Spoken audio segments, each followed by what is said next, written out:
If the roles were reversed and any of John's former allies were in his place, the only thing that might motivate them is greed.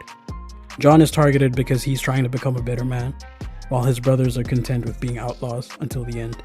In the end, it's John's honor that leads to his undoing. When his job is done, and he hunts down the last of his former partners in crime, it seems that John is finally given a chance at redemption. The redemption that he has longed for. His reunion with his family isn't as storybook as he might have hoped. His son Jack is cold and distant, and his wife Abigail is worried that John will slip back into his desperado ways. After all the work that John put in, it hardly seems fair. But as John himself says to his wife, ain't nothing fair.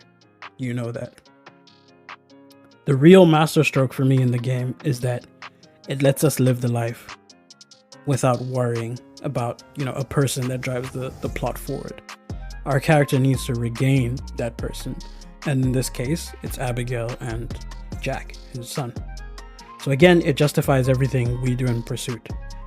Usually, once we acquire the said person, that's when the credits roll. But that's not the case with Red Dead Redemption. John, and again we the player, must now make life in the world we so desperately fought for.